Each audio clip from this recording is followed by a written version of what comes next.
முடியலங்க. எல்லாமே நிப்பாட்டுங்க. இந்த தளபதிக்கு எதிராக நீங்கள் பண்ணிக்கிட்டு இருக்கிற ஒவ்வொரு விஷயங்களும் நீங்கள் நிப்பாட்டுங்க. ஏன்னா முடியல. ஏன்னா அவ்வளோ சலிச்சு போயிட்டோம், அவ்வளோ கேட்டுட்டோம், அவ்வளோ நொந்து நூடுல்ஸாக பண்ணிட்டீங்க. நீங்கள் ஒரு மனிதன். Being and Thalapathy fan is not an easy bro. அதனால் நான் உங்ககிட்ட கேட்குறேன், நீங்கள் எல்லாமே நிப்பாட்டுங்க. ஏன்னா உங்களால் மட்டும்தான் பிரச்சனை மற்றவங்களுக்கு இல்லை, ஒரே ஒருத்தருக்கு உங்களால் மட்டும்தான் இந்த ஜோசப் விஜய் சந்திரசேகர் உங்களுக்கு பிரச்சனையை கொடுக்க முடியுமா? நாங்கள் உங்களுக்கு கொடுக்குறோமே பிரச்சனையை. அப்போ நீங்கள் நிப்பாட்டி தானே ஆகணும். ஏன் நீங்கள் பிடுங்கினா மட்டும்தான் அது பூவா? உங்களால் அந்த பூவை மட்டும் தான் பிடுங்க முடியும். நான் செடியவே அடிவேரோட பிழுத்து எடுத்துருவோம். அரசியல்லையா நீங்க பார்ட் டைமா வேலை பண்ணிக்கிட்டு இருக்கீங்க ஒவ்வொரு விஷயத்துக்கும். ஏன்னா ஒரு மனிதனை பார்த்தா உங்களுக்கு பயம், அந்த மனிதனோட பேரை கேட்டாலும் பயம், அந்த மனிதனோட ஆடியோ லான்ச் கேட்டாலும் பயம், படத்தோட பேரு டைட்டில் கார்டு போட்டாலும் பயம், எல்லாத்துக்கும் பயம் பயம் பயம். இப்போ புதுசா வந்திருக்கு இந்த சென்சர் போர்டில் கை வைக்கணும், அதுலயும் பயம்னு. இந்த பயம் பயம் பயம் எவ்வளவு வாட்டி தான் நீங்க ஒரு மனிதனை பார்த்து பயந்துகிட்டு இருப்பீங்க? அவனை சதி செய்யணும், அவனை இல்லை ஒதுக்கணும்னு சொல்லிட்டு எவ்வளவு சதிதான் நீங்க இனியும் பண்ணிக்கிட்டு இருப்பீங்க? கேள்வி கேட்குற எல்லாத்தையும் நீங்க இப்படியே ஒதுக்கிட்டு இருப்பீங்க. என்னால பண்ண போறீங்க, இனி நீங்க என்னால பிளான் பண்ண போறீங்கன்னு எல்லாமே எங்களுக்கு சட்டு புட்டுன்னு எல்லாமே தெரியும். எங்களுக்கு பிரச்சனையே இல்லையா? எங்களுக்கு தேவையில்லை, பப்ளிகேஷன்ஸும் தேவையில்லை, எங்களுக்கு இந்த ப்ரொமோஷன் ஒண்ணுமே தேவையில்லை. அதான் நீங்க இருக்கீங்களா? ஒரு படம் வந்தாலே நீங்க அந்த பிரச்சனை இந்த பிரச்சனை, சென்சர் கட் பண்ணும், பேர் கட் பண்ணும், போஸ்ட்ல தம் இழுத்தான், இப்படி எல்லாம் பண்ணா என்ன இவங்கெல்லாம் பயந்துருவாங்க, இவங்களும் சிதிச்சிருவாங்க, சின்ன பசங்க சொல்லிக்கிட்டு இருக்கீங்களே. ஏன்டா 10-20 வருஷமா நாங்க பார்க்காத பிரச்சனையை நீங்க இப்ப கொண்டு வந்து போறீங்க. எங்களுக்கும் இது தானே வேணும். இப்போ ஒரு தளபதி படம் ரிலீஸ் ஆகுதுன்னு சொல்லிட்டு இருந்தா இதுதானே வேணும். இந்த பிரச்சனையே இல்லாம ஒரு படம் ரிலீஸ் ஆகுதுன்னா எங்களுக்கு அது படம் மாதிரியே இருக்காதுங்க. நீங்க சொல்றதெல்லாம் நீங்க இப்ப நடத்துறதெல்லாம் பார்த்தா நாங்களும் ஒரு மூலையில உட்காந்து ஐயோ நாளைக்கு படம் ரிலீஸ் ஆக வேண்டியது, இல்ல 2 நாள் முடிச்சு படம் ரிலீஸ் ஆக வேண்டியது, இப்படி எல்லாம் பிரச்சனை எடுத்தா சென்சர் இல்லை, அது இல்லை, இதுல சென்சர் டிக்கெட் இல்லை, இனி இப்போ 2-3 வாரம் போயிருவேன், இப்படியெல்லாம் நாங்க நினைச்சுக்கிட்டு போனோம் நினைச்சிங்களா? எங்களுக்கு அதுதான் ஏன் ப்ரொமோஷன். நீங்க தான் ப்ரொமோஷனும் கொடுத்துக்கிட்டு இருக்கீங்க, நீங்க தான் எல்லாம் மயிரும் பண்ணிக்கிட்டு இருக்கீங்க. அதனால சிம்பிளா சொன்ன போல எங்களுக்கு இது ஒரு சந்தோஷமான வார்த்தை. இப்ப நீங்க என்ன நினைச்சுக்கிட்டு இருக்கீங்கன்னா, ஆஹா நம்ம எல்லாம் செஞ்சுட்டோம்டா, நம்ம தாண்டா டாப், நம்ம தாண்டா அப்பன் இந்த தமிழ்நாட்டுக்கு நாம தான் அப்பன்னு சொல்லிக்கிட்டு இருக்கீங்களே. இப்ப நீங்க எல்லாம் தமிழ்நாட்டுக்கு நீங்க அப்பன்னு நீங்களாம் சொல்லி கூறுகிட்ட மாதிரி நீங்களாம் சொல்லிக்கிட்டு இருந்தீங்கன்னா, நீங்க அப்பன்னா அந்த அப்பனோட தலையெடுக்க வந்த ராவண மவண்டா தளபதி. நம்ம அண்ணனோட கடைசி படம் தியேட்டர்ல போய் செம்மையா என்ஜாய் பண்ணலாம், ஸ்கிரீன்ல தெறிக்க விட்டுறலாம், என்ஜாய்மெண்ட் அப்படி இப்படி நல்ல இமோஷன்ஸ், நல்ல சென்டிமெண்ட், நல்ல மெமரிஸ்ல இருக்கலாம்னு சொல்லிக்கிட்டு இருந்தா, இதுலயும் எங்களுக்கு சின்னதா ஒரு டிப்ரெஷன் கூட இருந்துச்சு. என்னன்னா ஐயோ என்னடா பகவத் கேசரி எச் வினோத் போய் பகவத் கேசரி கிண்டி வச்சுட்டானு. ஏன்னா எல்லாருமே அப்படித்தானே சொல்லிக்கிட்டு இருந்தீங்க. அதுக்கப்புறமா தெரியுது பகவத் கேசரி கிண்டி வச்சா கூட இவ்வளவு பிரச்சனை இருந்திருக்காது. அப்ப எச் வினோத் என்னங்க நீங்க பண்ணி வச்சிருக்கீங்க? அந்த மாதிரி சிலவங்களை கத்தியில செருக்குவாங்க, சிலவங்களை கத்திலேயே சம்பவம் பண்ணுவாங்க. இங்கெல்லாம் நம்ம தளபதி என்ன பண்றாங்கன்னா வார்த்தையெல்லாம் சம்பவம் பண்ணிட்டு டயலாகால சொல்லிட்டு ரியல் என்ன ரீல்ஸ் எதுன்னு தெரியாம கூறுகட்டதரமா இருக்கிற உங்கள் எல்லாம் தளபதி படம்னு வந்தா மட்டும் நீங்க எல்லாம் சென்சர் போர்டு வீட்டு வாசல் படிக்கும் போய் அப்படியே குத்த வச்ச மாதிரி உட்காந்துக்கிட்டு இருப்பீங்க. என்னமா அவன் பொண்டாட்டி வீடு மாதிரி. நம்ம உள்ள போய் பார்க்கும்போது தான் தெரியுது, ஏன்டா தளபதி படம் வருது, அதுல அப்படி கை வைக்கணும், இப்படி கை வைக்கணும், சென்சர்ல கை வைக்கணும், பேர்ல கை வைக்கணும், போஸ்டர்ல கை வைக்கணும். ஏன்னா எனக்கு புரியல. நீங்க ஒரு படம் ரியலி என்னதுன்னு தெரியாம நீங்க இப்படி அலசிக்கிட்டு இருக்கீங்களே. இல்ல உங்ககிட்ட ஒரு கேள்வி, நீங்க இவ்வளவு தக்கத்துல நீங்க இருக்கீங்களே, இப்ப அரசியல் சொன்னா அரசியல் இருக்கிற பிரச்சனை என்ன, தன்னோட நாட்டுக்கு இருக்கிற பிரச்சனை என்னன்னு உங்களுக்கு தெரியுமா? இது நான் ஒரு கேள்விக்குறியாவா உங்ககிட்ட சொல்றேன், இல்ல கொடுக்குறேன் உங்ககிட்ட. இல்ல உங்களுக்கு இந்த தளபதி மட்டும்தான் உங்களுக்கு இந்த அரசியல்னாலே தளபதி, இந்த தளபதி மட்டும்தான் நமக்கு அரசியல், இந்த நாட்டுக்கே பிரச்சனை தளபதி, இந்த தளபதி என்ன பண்ண பிரச்சனை இதுதான் உங்க அரசியலா? இல்ல உங்க அரசியல் டிக்ஷனரியில இந்த நாட்டுக்கான பிரச்சனை என்னெல்லாம் இருக்குன்னு உங்களுக்கு தெரியுமா? இல்ல உங்க டிக்ஷனரியிலேயே இப்ப தளபதி அவர் மட்டும்தான் இந்த டிக்ஷனரியில எழுதி வச்சிருக்காங்களா? உங்களுக்குன்னு ஸ்பெசிஃபிக்கான ஒரு டிக்ஷனரியில எழுதி வச்சிருக்காங்களா தளபதி மட்டும்? இந்த ஒரே ஒரு வார்த்தை உங்களுக்கு அந்த டிக்ஷனரி ஃபுல்லாவே ஒரு பேரா தான் இருக்கும். ஜோசப் விஜய் சந்திரசேகர், அடுத்த பேஜ் விஜய் சந்திரசேகர், அடுத்த பேஜ் தளபதி, அடுத்த பேஜ் சர்க்காரோ துப்பாக்கி அப்படி இப்படின்னு. எனக்கு தெரிஞ்ச வரைக்கும் உங்களோட அரசியலோட உங்களோட அந்த லோ புக் எப்படி இருக்குன்னா, தளபதியை எதிர்க்கணும், தளபதி ஜோசப் விஜய் சந்திரசேகர், விஜயும் சங்கீதாவும், விஜயின் அப்பன் சந்திரசேகர், இப்படிதான் உங்களுக்கு இது மட்டும் தான் அரசியலோட பிரச்சனை. தமிழ்நாட்டிலே உங்களுக்கு இது மட்டும் தானே பிரச்சனை. ஏன்னா உங்களுக்கு அரசியல் எப்படி பண்ணணும்னு தெரியாது. ஆனால் நீங்கள் நல்லதாக ஒரு விஷயம் பண்ணியிருக்கீங்க. என்னன்னு தெரியுமா? ஒரு 2-3 நாளைக்கு முன்னாடி மட்டும்தான் நீங்கள் ஒரு லேப்டாப் ஒவ்வொரு மாணவிகிட்டையும் நீங்கள் ஒவ்வொரு லேப்டாப் கொடுத்து நீங்கள் அவங்களுக்கு அதெல்லாம் தேவைன்னு சொல்லி இண்டிவிஜுவலாக எல்லாரும் ஈக்குவாலிட்டியை பார்த்து நீங்கள் நல்லபடியாக கொண்டு போயிருக்கீங்க. அதெல்லாம் ஓகே. நீங்கள் நல்லது பண்ணால் நல்லது பண்ணியிருக்கீங்க, நான் அக்செப்ட் பண்ணித்தாண்டா ஆகுவேன். நீங்கள் மட்டும் இல்லை, எல்லாருமே நல்லது பண்ணியிருக்கீங்கன்னு நல்லது பண்ணியிருக்கோன்னு எல்லாருமே அக்செப்ட் பண்ணித்தான் ஆகணும். அது இப்போ தளபதியாக இருந்தாலும் சரி, அது இப்போ எவனாக இருந்தாலும் சரி. அதே மாதிரி நீ கெட்டது பண்ணிருக்கியா, அப்ப அது கெட்ட எல்லாரும் கேள்வி கேட்க மட்டும்தான் செய்வேன். கேள்வி கேட்கறதுக்கு தான் மக்களும் ஜனநாயகங்களும் ஜன சமத்துவம் எல்லாமே இருக்கு. இது கூட உங்களுக்கு தெரியலன்னா, ஆனா நீங்க பண்ணீங்க பாருங்க, லேப்டாப் கொடுத்துக்கிட்டு மாணவிகள்லாம் நீங்க ஈக்குவாலிட்டின்னு சொல்லிட்டு லேப்டாப் கொடுத்துக்கிட்டு உங்களோட கட்சியோட அந்த பேருன்னு சொல்லிட்டு அந்த லேப்டாப்லயே ஒரு பேரு, அதுல வேற ஒரு சிம்பிள், ஒரு எம்பளம் மாதிரி அந்த கட்சியோட எம்பளம், அதுல யாரு இப்ப இருக்காங்க எல்லாம் போட்டு. இல்ல எனக்கு புரியல, நீங்க ஒரு மாணவன் இல்ல ஒரு மாணவி கிட்ட அவங்களோட நல்லதுக்காக அவங்களோட ஈக்குவாலிட்டியா பார்க்கணும்னு சொல்லிட்டு நீங்க உங்களுக்கு லேப்டாப் கொடுக்குறீங்களா, எல்லா வீட்லயும் உங்க அரசியல் போகணும்னு சொல்லிட்டு நீங்க இது கொடுக்குறீங்களா எனக்கு தெரியல. இந்த லேப்டாப்லாம் நீங்கள் 2 கை நீட்டி நீங்களாம் வாங்கிட்டு ரீல்ஸ் போடுறீங்க, அது வாடுறீங்க, அது அதெல்லாம் பண்ணுங்கடா, அதொன்னும் பிரச்சனையே இல்லை. நீங்கள் ரீல்ஸ் போடுங்க, அதான் நல்லது தான். ஒரு கவர்மெண்ட்டு நல்லது பண்ணலை, ஒரு 50% மட்டும் தான் நல்லது பண்ணியிருக்கான். ஆனால் அதுலேயும் அவனோட எம்பளம் எல்லாம் போட்டு நாங்கள் தாண்டா ஐயா, நாங்கள் தாண்டா கில்லின்னு சொல்லிக்கிட்டு இருக்கு.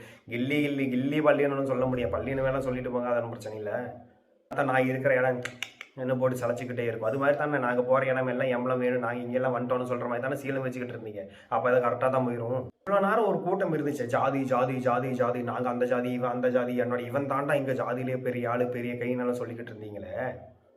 ஜாதி பார்த்து தான் ஓட்டு போடுவான், ஜாதி பார்த்து தான் அது பண்ணுவேன், ஜாதி பார்த்து கருமதி பண்ணுவேன், லொட்டு லொடுக்கு மயிறு எல்லாத்துக்கும் ஜாதி ஜாதி ஜாதின்னு லூசு சொல்ல போன வார்த்தையும் பேசிடுறோம். ஏன்னா இதுலையும் கை வைக்க வந்து சென்சர்னு சொல்லி இதுலையும் கை வைக்க வரீங்களா? இதுல எல்லாம் நான் எவனோட அப்பன் வீட்லேயும் உட்காந்து பேசுகிறேன், எவனோட அப்பனோட சொத்துலையும் உட்காந்து பேசலாம், எவனோட அப்பன் வாங்கிட்டு வந்து ஃபோன்லேயும் உட்காந்து பேசுகிறேன். நான் இப்போ அந்த ஜாதி தான் சொல்லிக்கிட்டு இருக்கேன். அந்த மனிதர்கள் எல்லாம் எங்கே போச்சு? தமிழ்நாட்டு மக்கள் கிட்ட தான் எனக்கு ஒரு சரியான ஒரு கேள்வி ஒன்று இருக்குது. அது என்னன்னா, இது இப்போ நான் நேராகவே நான் பார்த்ததும், நேராகவே நான் தெரிஞ்சதும், நேராகவே நான் இன்றைக்கும் பார்த்துக்கிட்டு இருக்கிற ஒரு விஷயம். இப்போ ஒரு குட்டி கதையாக தளபதி சொல்கிற மாதிரி ஒரு குட்டி கதையாகவே நான் சொல்கிறேன். ஒரு குட்டி ஊரியா, அந்த குட்டி ஊரில் 2 இதில் சேர்ந்தவங்க மட்டும் இருக்கிறாங்க. என்ன இதில் சேர்ந்தவங்க? 2 ஜாதியில் சேர்ந்தவங்க மட்டும் இருக்கிறாங்க. ஜாதியான ஓப்பனாக பச்சையாக சொல்லிடலாம், எதுக்கு பயப்படுறோம்? நீங்கள் அப்படித்தானே ஊருக்கிட்ட தான் நடந்துகிட்டு இருக்கீங்க. சந்தோஷமாக நல்லபடியாக தான் வாழ்ந்து போய்கிட்டு இருக்காங்க. அவங்களால ஒரு பிரச்சனையும் இல்லை. ஆனால் சந்தோஷமாக நல்லபடியாக ஒரு ஊராக ஒற்றுமையாக தான் போய்கிட்டு இருக்காங்க.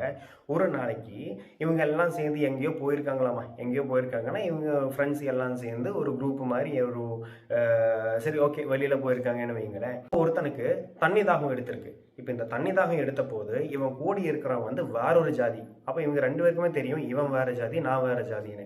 அப்போது இங்கே என்ன ஒரு விஷயம் நடக்குதுன்னா, இந்த தண்ணி தாகம் எடுக்குதுன்னு சொல்லிக்கிட்டு இந்த ஜாதியில் இருக்கிறவன் தண்ணி கேட்கும்போது அந்த ஜாதியில் இருக்கிற ஒரு பையன் வந்து இல்லை ஒரு பொண்ணு வந்து இந்த ஜாதியில் இருக்கிற பையன்கிட்டயோ பொண்ணுக்கிட்டயோ தண்ணி கொடுக்கும்போது ஆல்ரெடி இங்கே தண்ணி வேணும்னு சொல்லிக்கிட்டு இந்த ஒரு பொண்ணுக்கோ இல்லை பையனுக்கோ இவனோட விட கீழ் ஜாதியில் இருக்க இந்த பையன்னு சொல்லிக்கிட்டு இந்த பையன் கொடுக்குற இந்த தண்ணியை வேணான்னு சொல்லிக்கிட்டு தன்னோட ஜாதியில் இருக்கிறவனே தான் கொடுக்கணும்னு சொல்லிக்கிட்டு இருந்தாங்க.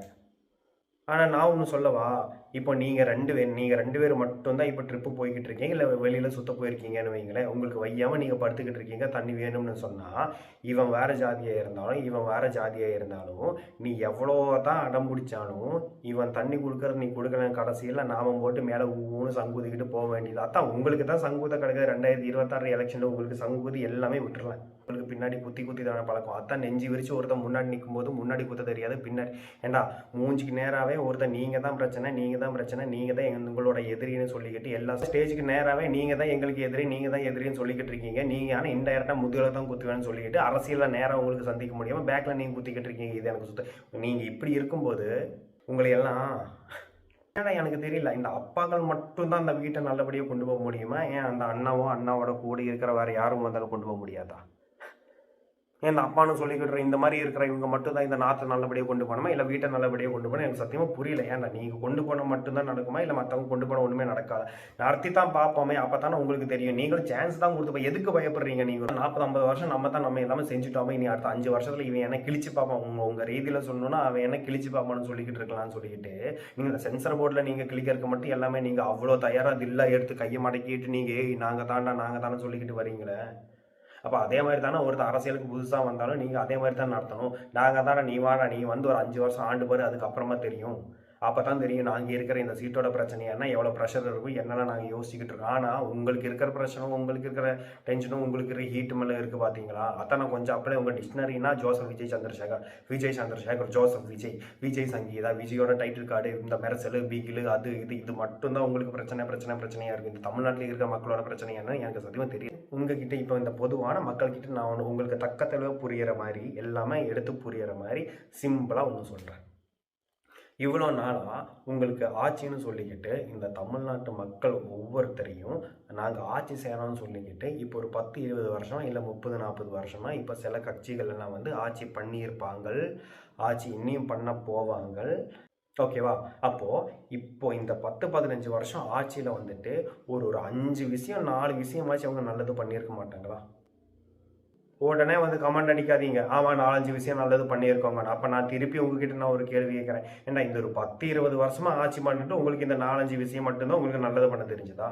இது பார்த்து நீங்கள் ப்ரௌடு பண்ணுவீங்களா இல்லை எனக்கு சிரிக்கிறதா என்னன்னு தெரியல. அடுத்த இவன் என்ன சொல்லியிருக்கான், ஏன்னா அவசரவாதிகளா நீங்கள்லாம், எல்லாத்துக்குமே அவசரம். இதுக்குள்ளே இப்போ வீடியோ போஸ்ட் பண்ணிட்டு கமெண்ட் போட்டுருப்பாங்க, 4-5 விஷயம் நல்லது பண்ணியிருக்கோம், இப்போ டிலீட் பண்ணிடுவேன் பாருங்களேன், இப்போ டிலீட் பண்ணியிருப்பான். இதை நான் ஒரே ஒரு கட்சியை பற்றி மட்டும் கேட்கல, நான் பொதுவாக ஜனங்கிட்ட சொல்கிறேன். உங்களை ஆண்டா உங்களை ஒவ்வொரு கட்சிக்கிட்டையும் இந்த ஒவ்வொரு கட்சிக்காரங்களும் எவ்வளோ வருஷமாக ஆண்டிருக்காங்க கண்டினியூஸாக, இல்லை ஒரு 5 வருஷமாச்சு ஆண்டிருக்கும். வேறு வேறு கட்சிக்காரங்கள்லாம் கண்டிப்பாக ஆண்டிருக்கும். அப்போ அவங்கெல்லாம் அந்த 5 வருஷத்தில் எவ்வளோ நல்ல விஷயங்கள் பண்ணாங்க. ஒரு 5, ஒரு 4, ஒரு 3ன்னு சொல்லிக்கிட்டு இருக்கீங்க. ஒரு 10னே சொல்லுங்களேன். ஒரு 10 விஷயம் பண்ணாங்க 5 வருஷத்தில். ஏன்னா ஒரு 10 வருஷத்தில் நீங்கள் ஒரு 5 விஷயம் பண்ணுறது பெரிய ஒரு இல்லை, ஒரு 5 வருஷத்தில் ஒரு 10 விஷயம் பண்ணுறது பெரிய ஒரு இதான். இது நீங்களும் பெருசுன்னு சொல்லிக்கிட்டு இருக்கீங்க, நான் சத்தியமாக புரியல. இதெல்லாம் போட்டோம். இதுக்கு முன்னாடி இன்னும் இதே கட்சிக்காரங்க தான் தன்னோட ஒரு சத்தியவாக்கு மூலம் சொல்லும்போது அவங்க சொல்லியிருப்பாங்க, இது வரைக்கும் இனிமே வரப்போகிற எல்லா பிரச்சனைகளும் எங்களோட நோக்கம் இதுதான் இருக்கும், எங்களோட கொள்கை இதுதான் இருக்கும், நிறைய லிஸ்ட்டாக சொல்லியிருப்பாங்க. அந்த லிஸ்ட்டு இப்போ அடுத்து இந்த ஒரு 3-4 மாதத்துல இப்போ அரசியலில் இப்போ இன்னொரு எலெக்ஷன் வருமா 2026, அந்த 2026 எலெக்ஷன் வர்றதுக்கு உள்ள எப்படி அந்த 2026 அடுத்த எலெக்ஷன் வர்றதுக்கு உள்ள நீங்கள் சொன்ன எல்லாமே நீங்கள் பண்ணி முடிச்சிட்டீங்கன்னா நானே சொல்கிறேன், அடுத்த வாட்டி இவங்களுக்கே ஓட்டு போடுங்கன்னு. இதை விட்டு சரி இனி 2-3 விஷயங்கள் பண்ணுறக்கு இருக்குப்பா, இனி ஒரு 10-20 விஷயம் பண்ணுறக்கு இருக்குது, இன்னி ஒரு 5 வருஷம் தாங்க, இல்லை நாங்கள் அன்னைக்கு ஒரு 10 வருஷத்துக்கு முன்னாடி நீங்கள் எங்களுக்கு சான்ஸ் கொடுத்தீங்க, மறுபடியும் அதே சான்ஸ் ஒன்றும் கூட தாங்க, அன்னைக்கு சொன்ன விஷயம் இன்னியும் பண்ணி தீர்க்கலை, அடுத்த ஒரு 5-10 வருஷத்தில் நாங்கள் பண்ணி தீர்க்கோம்னு சொல்லிக்கிட்டு வரவங்களுக்கும் அதே மாதிரி ஃபஸ்ட்டாகவே ஒரு 5 வருஷம் தாங்க, இவங்க நடத்தினதை விட நாங்கள் நடத்தி காட்டுறோம்னு சொல்லிக்கிட்டு அவங்களுக்கும் இதில் யாருக்கு நீங்கள் போடுவீங்கன்னு கேட்டால் ஐயோ போதும்பா, ஏன்னா சென்சரில் கை வைப்பானோ இந்த மியூசிக் கட் பண்ணுவானு பயம் இல்லை, இல்லாட்டியே இப்போ எக்கச்சக்கமாக தானே உச்சா போயிருப்பான். இது வேறு நைட்டு வேறு ஆயிடுச்சு, இனி இந்த பீச்சிங் கேட்டு வேறு வெளியில் போய் உச்சா ஊற்றுருக்கு, அதுக்கு வேறு இன்னும் அம்மாவுக்கு கூப்பிட்டு அவ்வளோ பயமாக இருக்கும் அவங்களுக்கெல்லாம். சின்ன பொடி குழந்தைகளாம் சொன்னேன், அவங்க தானே என்ன எடுத்தாலும் கத்திக்கிட்டே இருப்பாங்க, என்ன எடுத்தாலும் பிரச்சனை சொல்லிக்கிட்டு இருக்கும், அவங்கள விடப்பா. இன்னும் முக்கியமான ஒரு விஷயத்துக்கு வருவோம். நம்ம தளபதி அவர்கள் ஜோசப் விஜய் சந்திரசேகர், அது ஏன் ஜோசப் விஜய் சந்திரசேகர், இது சொல்லும் போதே உங்களுக்கு ஐயோ மனசுக்குள்ள ஒரு நெருப்பு வந்துருச்சுன்னா, நான் கொஞ்சம் முன்னாடி சொன்ன மாதிரி தான். இன்னும் உங்களுக்கு சிம்பிளா சொல்ல போனா, சரி வந்து எந்த ஜாதி, கீழ் ஜாதி மேல் ஜாதி அது இது எல்லாமே விட்டுருங்க. நீங்கள் ஒரு கட்சியில் நீங்கள் ஒரு தொண்டர்களாக இருக்கீங்க, இதெல்லாம் அவனவனுடைய விருப்பம். அப்போ அதுலேயும் ஒன்றும் பிரச்சனை இல்லை, நீங்கள் எந்த கட்சியில் வேற இருங்க, எந்த கட்சியில் வேற இருக்காமல் போய் இது ஒன்றும் பிரச்சனையே இல்லை. ஆனால் இப்போ நீங்கள் இருக்கிற கட்சியில் வந்துட்டு ஜாதி ஜாதி ஜாதி ஜாதின்னு கையில் பிடிச்சிக்கிட்டு இந்த ஜாதியை ஒரு மசுராவை தலையில் இருக்கிற மசுரா, ஏன்னா அதுதானே வெட்ட வளர்ந்துக்கிட்டே இருக்குமே. இப்போவும் அந்த ஜாதியை பிடிச்சிக்கிட்டு இருக்கீங்க நீங்களாம். உங்ககிட்ட சிம்பிளாக ஒரு கேள்வி நான் கேட்கவா? கட்சியில் இருக்கிற அவ்வளோ பெரிய ஒரு பொசிஷனில் இருக்கிற அவங்களும் அந்த கட்சியில் அந்த பொசிஷனில் இருந்து கீழே இருக்கிற அவங்க வரைக்கும் நீங்கள் நினச்சி பாருங்களேன், எத்தனை ஜாதியில் பட்ட எத்தனை பேர் இருப்பாங்க. இன்னும் நான் சிம்பிளாக சொல்ல போனால், உங்கள் கட்சியோட பிரச்சாரணம் வந்துட்டு ஒரு பெரிய ஒரு ஸ்டேடியத்தில் நடக்குதுன்னு வைங்களேன். இந்த ஜாதியில் சேர்ந்தவங்க முன்னாடி உட்காருங்க, இந்த ஜாதியில் சேர்ந்தவங்க அவங்களுக்கு பின்னாடி உட்காருங்க, ரொம்ப ஜாதியில் கம்மியானவங்களும் ரொம்ப பின்னாடி போங்க, இப்படியெல்லாம் சொன்னால் உங்களுக்கு எப்படி இருக்கும்? ஒரே கட்சியில் இருந்துட்டு இப்போ உங்களையே நீங்கள் இந்த ஜாதி நீங்கள் இங்கே இருக்கக்கூடாது பின்னாடி போங்கன்னு சொல்லிட்டு உங்கள் கட்சியில் இருக்கிற வேற ஏதாச்சும் ஒரு உரிமை செயலரே வந்து இப்படியெல்லாம் சொன்னீங்கன்னா உங்களுக்கு எப்படி இருக்கும்? இப்படி சொல்லும்போது மட்டும் ஆமாம் என்னப்பா ஜாதி, அவன் ஒரே தொண்டர்கள் தானே, ஒரே கட்சியில் தானே, அதனால பிரச்சனையெல்லாம் சொல்லிக்கிட்டு இருப்பீங்களாமா. அப்போ ஜோசப் விஜய் சந்திரசேகர்னு சொல்லும்போது எதுக்கு இந்த பிரச்சனை? தான் எந்த ஜாதின்னு கேட்டு ஒரு ஸ்கூல் ஃபார்மில் எழுதி கேட்டிருக்காங்க, தன்னோட பேர் என்ன, தன்னோட ஏஜ் என்ன, தன்னோட அட்ரஸ் என்னன்னு கேட்டு கடைசியில் ஒரு கேள்வி அப்பா பேர் அம்மா பேர் எல்லாமே கேட்டுட்டு தன்னோட ஜாதி என்னன்னு கேட்ட அந்த கோலத்தில் வந்துட்டு எழுதி கொடுக்காரு தான் ஒரு மனிதன். அப்போ இப்படி ஒரு மனிதனை எழுதி கொடுக்கணும்னா இப்போவும் அவங்களோட பேரை போட்டு அவன் இந்த ஜாதியில் சார்ந்தவன் சொல்லிக்கிட்டு இருக்கிறீங்களே நீங்களும், உங்களுக்கெல்லாம் என்ன சொல்கிறது உங்களுக்கு? இதெல்லாம் விடியா இப்போ படம் ஜனநாயகம் தன்னோட திரையை தன்னோட திரைப்படங்களால் அப்படி அல்டிமேட் பண்ணி சந்தோஷமாக பண்ணி தன்னோட நாட்டுக்கு அதில் அந்த டிக்கெட் ப்ரைஸில் இருந்து வர ஜிஎஸ்டி எல்லாமே அந்த சிஎம்மான நாடு எடுத்து வைப்பேனாமா. ஆனால் அவனோட கடைசி வரத்துக்கு சரி நீ தான் எனக்கு எதிரியாக வந்துட்டோம்ல, நமக்கு நீ அரசியல் நீ அதான் நீ ஃபுல் டைம் அரசியலில் வந்துட்டீங்கள, படத்தை விட்டு வந்துட்டீங்கள, கடைசி படம் தானே, நீ எதிரியான என்ன, கடைசி படம் நல்லபடியாக பண்ணிட்டு போ. அந்த ஜிஎஸ்டி அமௌண்ட் இது வரைக்கும் 33 வருஷமாகவும் உன்னோட படத்தில் இருந்து கிடச்ச ஜிஎஸ்டி அமௌண்ட்டு டிக்கெட் கலெக்ஷனு அது எங்களுக்கெல்லாம் எவ்வளோ யூஸ் ஆகிருக்கு எங்களுக்கும் தெரியும் உங்களுக்கும் தெரியும். சரி நீ தான் ஃபுல் டைம் இப்போ வந்துட்டீல, காலையில் எடுத்து வச்சுட்டீல, கடைசி படம் தானே, நாங்களே சொல்கிறோம் ஒரு பிரச்சனையும் இல்லாமல் நல்லபடியாக இந்த படத்தை நல்லபடியாக நீ செய்யப்பா. இந்த பின்னாடி குத்துறது, அதால் இவ்வளோ நேரம் நீ அரசியலில் இல்லாமல் நீ பார்ட் டைமாக அரசியல் பண்ணிக்கிட்டு இருந்த, இதெல்லாம் ஓகே. இப்போ தான் முழு டைமாக நீ காலடி எடுத்து வச்சுக்கிட்டு வரப்போகிற அரசியலில். அப்போ உனக்கு பின்னாடி நான் படத்துலேயும் உனக்கு குத்தாமே, உனக்கு முன்னாடி நெஞ்சு விரிச்சு நீ முன்னாடி காலடி எடுத்து வச்சு வரும்போது நாங்களும் அதே மாதிரி அரசியல் வச்சுட்டே நம்ம சந்திப்போமே, அரசியல் போராட்டத்திலேயே சந்திப்போமே சொல்லிக்கிட்டு வந்தால் நல்லா இருந்திருக்கும். ஒரு சாதாரண மனிதனாக இருந்து நான் இப்படியெல்லாம் யோசிக்கும் போது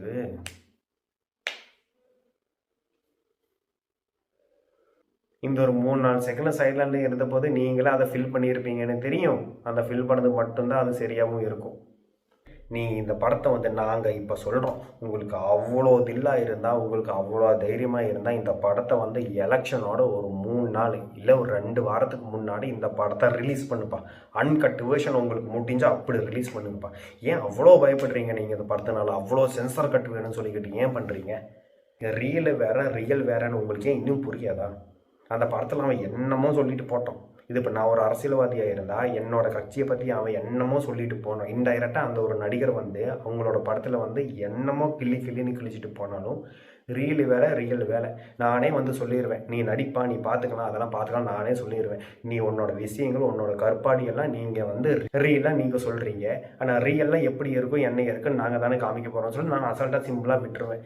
ஏன்னா என்னோட ஜனங்கள் மாதிரியும் என்னோட கையில் கரபரையெல்லாம் என்னோட கையில் ரத்தமும் குத்தமும் ஒன்றுமே இல்லை. எனக்கு எப்படி தான் இருக்கும், நான் பக்கா நல்ல பொலிட்டேஷன். நான் எனக்கு தெரியாத வரைக்கும் எனக்கு மற்றவங்கள பயப்படவும் வேணாம், மற்றவன் என்னோட எந்த ஒரு படத்துலையும் சென்சர் கட்டு போயிட்டு சிசரை கட்டு கூட எனக்கு பண்ண வேணாம். இதில் இன்னொன்று என்னென்னா, இப்போது இந்த ஒரு படம் வந்து தேட்டரில் ரிலீஸ் ஆயிடுச்சுன்னு வைங்களேன், அது ஏன் ரிலீஸ் ஆயிடுச்சு வைங்களேன், ரிலீஸு தான் ஆயிரும். ரிலீஸ் ஆயிடுச்சுன்னு அந்த டைமில் வந்து இவ்வளோ சென்சரை கட்டு பண்ணியும் அவ்வளோ இம்பார்ட்டண்ட்டான விஷயங்கள் பேசிக்கிட்டு இருக்காங்கன்னா, அப்போ நாங்கள் சாதாரண ஜனங்களாக நாங்கள் நினச்சிக்கிட்டு இருப்போம். இந்த ஒரு 30-37 கட்டு சென்சர் கட்டு பண்ணிங்களே, அப்போ அதுலையெல்லாம் என்னெல்லாம் விஷயங்கள் பேசிக்கிட்டு இருந்திருப்பாங்க. இப்போ அந்த ஒரு கட்சி வந்துட்டு அந்த ஒரு கட்சி இந்த படத்துக்கு இவ்வளோ சென்சர் கட் பண்ணணுன்னா அதுக்கும் இதுக்கும் ஏதோ லிங்க் இருக்குமே. அந்த படத்தை நீங்கள் சென்சர் கட் இல்லாமல் தேட்டரில் இறக்கினா கூட அந்த விஷயம் என்னன்னு சொல்லிட்டு அப்படியே போயிருக்கும். நீங்கள் இந்த ஒரு 30மே நீ கட் பண்ணீங்களே, இப்போ எங்களுக்கு எப்படி இருக்குன்னா என்னெல்லாம் அப்படி கட் பண்ணணுன்னு என்னெல்லாம் பேசியிருப்பாங்க. எப்படி நாங்களே அவ்வளோ திங்க் பண்ணுவோம். உள்ளுக்குள்ளே போய் கொஞ்சம் முன்னாடி ஸ்டார்டிங்கில் சொன்ன மாதிரி அந்த பூவோட அந்த வேறையே நாங்கள் பிடிக்கிறோம் சொல்கிற மாதிரி அப்போ அவ்வளோ யோசிப்போம். படத்தில் கூட போட்டிருந்தா 10 நிமிஷத்தில் ஒரு 20 நிமிஷத்தில் முடிச்சிடும் எல்லாமே. ஓகே இவ்வளோ தானே படத்தோட படமாக அதோட ஆர்வமாக போயிருக்கும். இல்லை தளபதி நடிச்சா அது ஆர்வமாக போகாது, அது எத்தனை அங்கெல்லாம் எத்தி இருக்கும் நமக்கு எல்லாருக்குமே தெரியும். அதுதான் பயப்பட்டுக்கிட்டு இருக்கீங்க.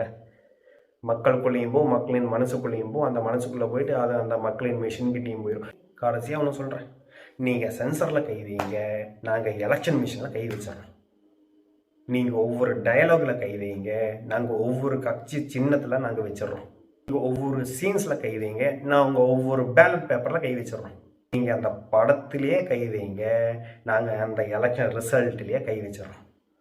நான் இன்னொன்று தான் யோசிக்கிறேன், இப்போ நீங்கள் இந்த படத்தை வந்துட்டு இந்த எலெக்ஷனோட 2 வாரத்துக்கு முன்னாடி ரிலீஸ் பண்ணுறீங்களோ இல்லை நீ இப்போ ஜனவரி அடுத்த வீக் ரிலீஸ் பண்ணுவீங்களோ என்னமோ எனக்கு தெரிஞ்ச வரைக்கும் உங்களுக்கு 2 ஆப்ஷன். தளபதி இதுக்கு முன்னாடி நடித்தா சர்க்கார்னு சொல்கிற படமும் இல்லைனா இப்போ இந்த ஜனநாயகம்னு சொல்கிற இந்த படமும் அரசியலுக்கு 1 மாதம் இல்லை 2 வாரம் முன்னாடி நீங்கள் ரீரிலீஸ் பண்ணுங்க, இல்லை இந்த ஜனநாயகனை ரிலீஸ் பண்ணுங்கள், நாங்கள் அது வரைக்கும் வெயிட் பண்ணுறோம். அதை சொல்லுவார். இப்போ ஓட்டர் ஐடியா சொல்கிறாரு, அன்னைக்கு தெரியும் அந்த 2026 அந்த எலெக்ஷன் டேட்டில் தெரியும் இது வரைக்கும் நடந்த எலெக்ஷனில் அதுதான் புது சரித்திரமாக இருக்கும்னு. அப்போ அது வரைக்கும் தளபதி சொல்கிற மாதிரி நீ பட்டு வைத்த நெருப்புன்று எரிக்கவனும் காத்திருக்கு, அது ஒரு புரட்சியாக புறப்படும் பார்த்துக்கோங்க. அதுக்கிட்டையும் ஒரே ஒரு கேள்வி கேட்டுக்கிட்டு நான் இந்த வீடியோ வந்து விடப்பெறுக்கிறேன். இந்த கேள்விக்கான பதில் என்னன்னா, நீங்கள் ஒரு 2 செகண்ட் 3 செகண்ட் எடுத்தாச்சு கமெண்ட் பாக்ஸில் பின் பண்ணிட்டு போங்க.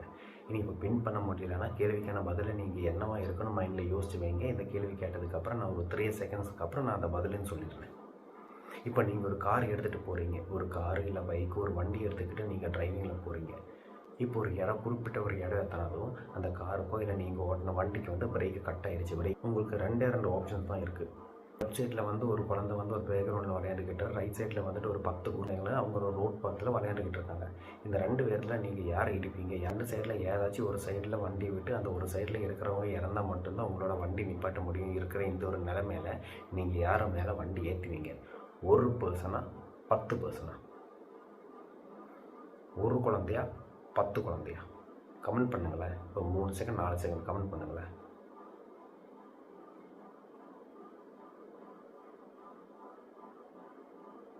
இல்லை கமெண்ட் பண்ணாதவங்க யோசிச்சாச்சு இருப்பீங்கன்னு தெரியும். அந்த 10 குழந்தைங்கள சாவறதுக்கு பதிலாக அந்த ஒரே ஒரு குழந்தைய தான் நான் சாவடிப்பேன்னு சொல்லிக்கிட்டு அந்த லூசு முட்டாத்தனமாக பதில் சொல்லிக்கிட்டு இருக்கிறேன். அவங்கக்கிட்ட நான் ஒரு கேள்வி கேட்கவா? இப்போ நான் ஆல்ரெடி இந்த கேட்ட கேள்வியில் அந்த லெஃப்ட் சைடில் இருக்கிற அந்த பையன் மறுபடியும் நான் சொல்கிறேன், லெஃப்ட் சைடில் இருக்கிற அந்த ஒரே ஒரு பையன் மட்டும்தான் கரெக்டான கிரவுண்டில் கரெக்டான இடத்துல விளையாண்டுக்கிட்டு இருக்கான். மீதி இருக்கிற அந்த 10 பேருமே ரோட்டில் விளையாண்டுக்கிட்டு இருக்கான்னு மட்டும்தான் சொன்னேன். ஏன்னா ஒரு 10 பேர் சேர்ந்து தப்பான இடத்துல தப்பான விஷயம் பண்ணிக்கிட்டு இருப்பீங்களாமா? அதை நீங்கள் எவனுமே தட்டி கேட்க மாட்டீங்க, ஒன்றுமே பண்ண மாட்டான். ஒரே ஒரு குழந்தை அவன் கரெக்டான இடத்துல கரெக்டான கிரவுண்டில் கரெக்டான விளையாட்டு விளையாண்டுக்கிட்டு இருப்பாங்களாமா. ஆனால் அவனை நீங்கள் ஏற்றிக்கொள்வீங்களாமா? இது நான் எதை பற்றி சொல்கிறேன், யாரை பற்றி சொல்கிறேன், என்ன ஏது எப்போன்னு இனி இப்போ உங்களுக்கு புரிஞ்சிருக்கும். இந்த ஜென்ஐகன் சென்சர் கேஸ் இஷ்யூ ஜனவரி 21 நீங்கள் போஸ்ட்போன் பண்ணியிருக்கலாமா? இல்லை அது வரைக்கும் இதுக்கு பின்னாடி நிற்கிற உங்களுக்கு எல்லாருக்கும் அது வரைக்கும் வேறு டேட்டே இல்லையா? அது வரைக்கும் வேறு ஏதாச்சும் கொடுக்குற வேலையை இருக்கணும்னு எனக்கு தெரியல. இல்லை சொல்கிறேன்டா, நான் என்னமோ தளபதி படம் தானே, சரி 2-3 நிமிஷம் கண்டினியூஸாக பார்த்துட்டு வரலாம், நல்லா ஜாலியாக என்ஜாய் பண்ணிட்டு வரலாம்னு மட்டும் தான் நினச்சிக்கிட்டு இருந்தீங்க. ஆனால் இப்போ அடிச்சு சொல்கிறேன்டா, 2-3 மாதமாகவே நம்ம வீடாக அந்த தேட்டரில் தான். அடுத்த வீடியோ சந்திப்போம். அது வரைக்கும்